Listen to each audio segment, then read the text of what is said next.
శ్రీ విష్ణు రూపాయ నమ శివాయ. హలో, హాయ్, నమస్తే అండి. అందరూ బాగున్నారా? నేను మీ హారికాని. ఈరోజు మనం తుపాకీ గుళ్ళు రాజుకి సైన్యానికి తగలకుండా తన పవిట చెంగు అడ్డం పెట్టి తన బిడ్డల్ని కాపాడిన తల్లి శ్రీ కాళహస్తి జ్ఞానప్రసూనాంబ అమ్మవారి గురించి తెలుసుకుందాం. ఈ కథ శ్రీ కాళహస్తి ఆలయంలో ఒక శాసనంలో ఇప్పటికీ భద్రపరిచి ఉంది. ఒకానొకప్పుడు శ్రీ కాళహస్తి రాజు మీదకు పొరుగు దేశపు రాజు పెద్ద సైన్యంతో హఠాత్తుగా దండెత్తి వచ్చాడు. కాళహస్తి రాజు మొదట్లో కలవరపడినా తరువాత తమకు కులదైవమైన జ్ఞానప్రసూనాంబను తలుచుకొని ఉన్న కొద్ది సైన్యంతోనే శత్రువులని ఎదిరించాడు.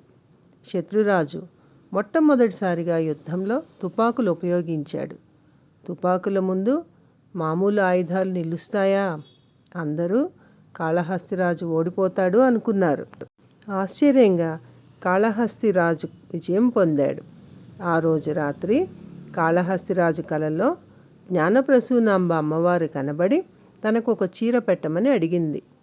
రాజు ఆశ్చర్యపడుతూ, అమ్మా, నీకు చీరలు లేకపోవడం ఏమిటి అని అడిగాడు. దేవి తుళ్ళిపడిన తన పవిట చెంగును చూపుతూ, బిడ్డ, తుపాకీ గుళ్ళ వల్ల ఇలా అయింది.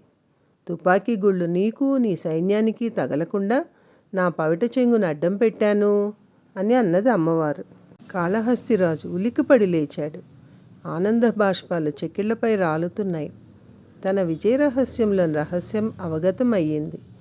తన తల్లి జగజ్జనని జ్ఞానప్రసూనాంబాదేవి తుపాకీ గుళ్లను తనపై వేసుకుని విజయాన్ని ప్రసాదించింది. ఎంత కరుణ అని పొంగిపోయాడు.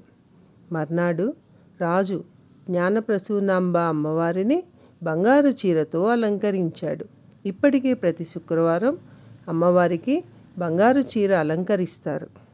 ఓం శ్రీమాత్రే నమః. Please like, share and subscribe my channel. Thank you.